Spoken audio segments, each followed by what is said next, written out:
This is for trendsetters and for trendsetters only. So if you don't want to be different, stand out, or be odd, this is probably not the place for you. But if you do, and that sounds like somebody that you are, keep on listening, because what I'm about to say next is what you need to hear, okay? For 2022 and beyond. Because I have finally realized, y'all, that I have to formally extend an invitation to the For Trendsetters Only community, because I have said everything but the thing that I do. How does that happen? So y'all, For Trendsetters Only is a community for people who are influencers, who are the face of their brands. They're CEOs, they are entertainers, they are people who are public figures, and you are either in that space or you know you're supposed to be in that space and you have not taken the step to do it. Now, it is my heart to do this because my job in life is to make sure that the people that are hiding come out of hiding.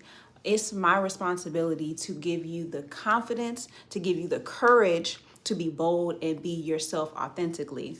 But here's the thing, that sounds cute, but what does it actually mean practically?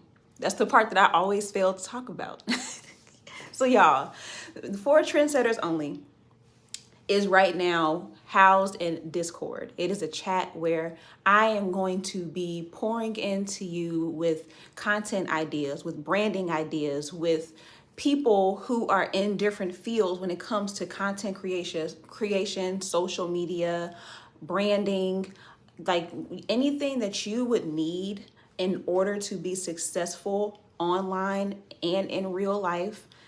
I want to be able to have that space for you. But the thing that makes it so important and so unique is that it is a community for you to feel like you can be yourself and you can grow and feel comfortable being you and being honest about the things that you go through. So if you've been following, I think this is day 7 of me going live every day for 21 days. And it has really been an exercise in vulnerability, because vulnerability is really what brings us together. It is what helps us to see one another's heart, to build bonds and relationships with one another.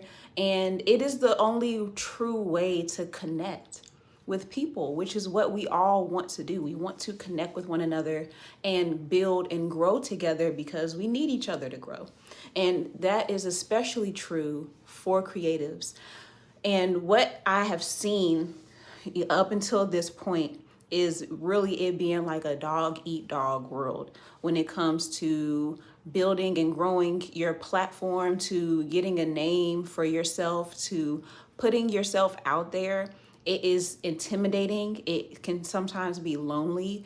And because we are not actually building relationships with these people that we see every day on our timelines and on our feeds, we don't really know the nuances and the personal experiences of these people, what it's like to go through it. And I have had the pleasure of being that person who's going to be real about what it's like growing and developing in this space. And so I think about how when I first got started on TikTok, when I was on there, and I started TikTok officially in 2019.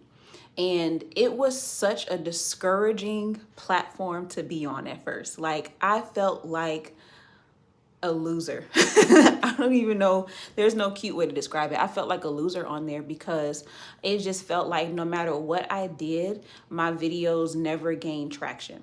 I could just never break, like, I mean, sometimes my videos couldn't even break 100 views. Like, that's how bad it was. And I remember seeing other people who would be on there and their videos were going viral, and it seemed like they were going viral for doing really regular things. And so that was just like, oh my goodness, what is wrong with me? That's how I felt. And so I remember feeling like that, like it was so bad, like I didn't even think to check TikTok for weeks at a time, because I just knew that no one was over there paying attention to me. My videos weren't performing. No one was commenting on it. Like, it was just really like a woe is me moment, right? So 2020, it rolls through. 2021 actually rolls through. And remember, I told you I officially started TikTok in 2019.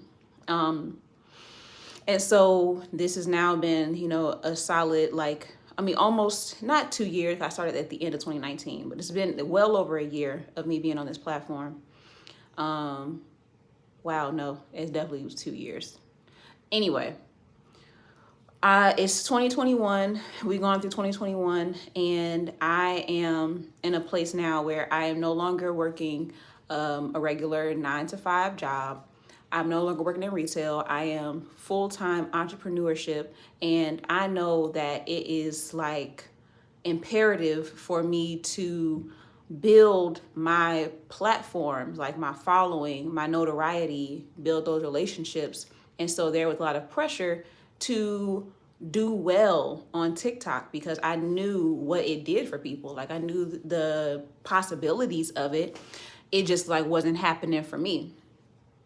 And so I remember I had my first, I started finally gaining traction with using original audio. So if you are familiar with TikTok, you know that you have trending audio, which is sounds and music that has already been produced by somebody else.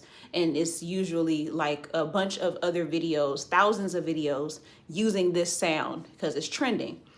But original audio is literally just you talking. I mean, it can also be other things, but the audio came from you. You didn't actually use the audio that's already circulating in TikTok. And so I started doing videos where I just was talking. And so I was doing these short, 15-second videos, and I was just saying kind of controversial stuff, little edgy stuff that I felt like would get under people's skin a little bit. And so that was where I started to finally see my videos do a little bit better. Those videos got 1,000, 2,000 views. And so I was like, wait, I'm not used to seeing these numbers, because I was lucky to get past 100 for most of my videos. So I see that my voice was the key to being recognized on this platform. So I started really focusing more on using my voice.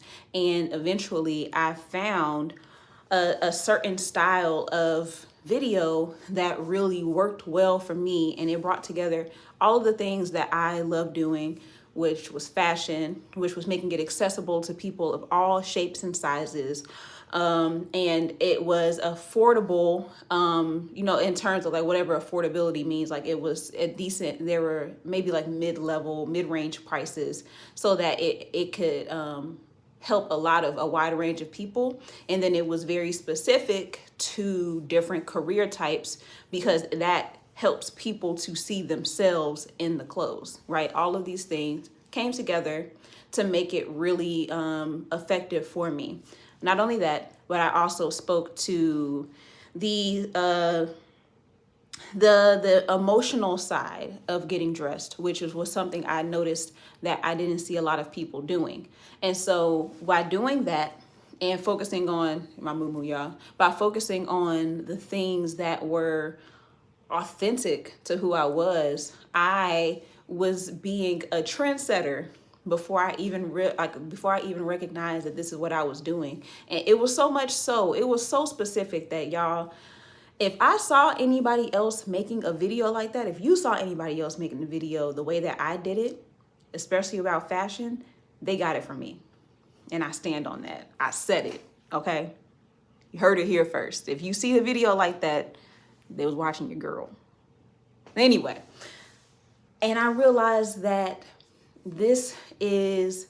I didn't have to follow the mold. I didn't have to follow what was already established. I could set my own trends, and all it took was me being brave enough to do what I was gifted to do, and to do it, period, and to do it.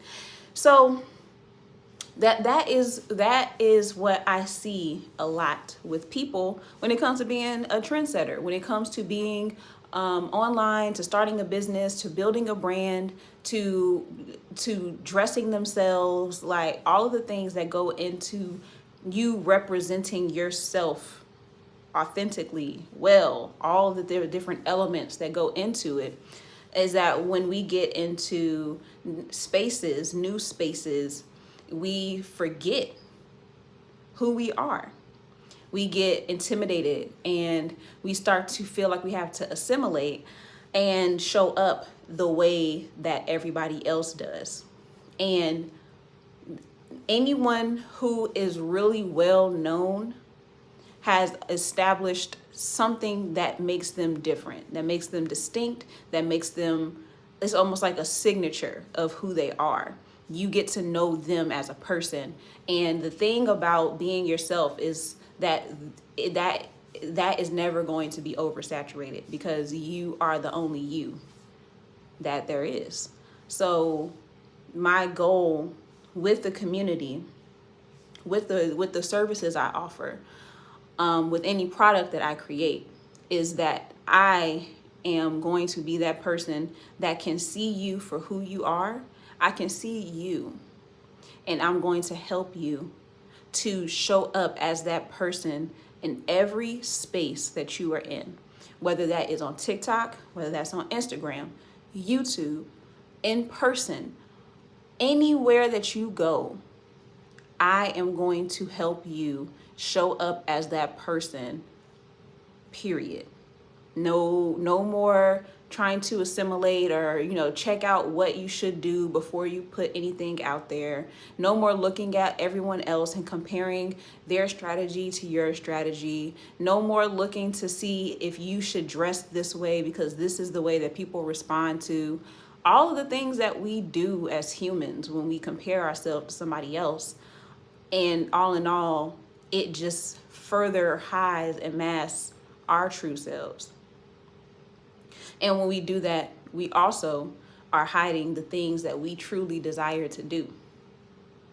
We hide the things that we truly desire to do from ourselves. We subdue it, we put it down, we suppress it, and now in order to get back to it, you gotta do all of this digging and removing and decluttering and detoxing to get back to you again and what it was that you desired to do.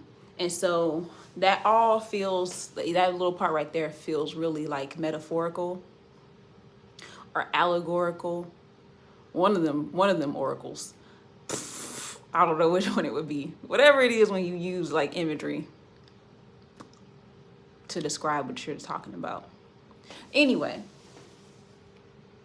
that is what that space is for.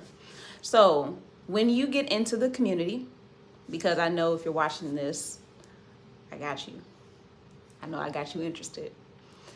You are going to have access to conversations like this where we can actually talk about what those things are.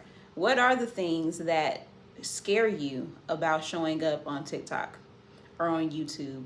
What scares you about being the face of your company? What scares you about going live anywhere? If someone asked you to do an interview, what types of things would come up as a concern? Would it be your image? Would it be, I don't know what I would wear? Would it be, I'm too this or too that? What would it be?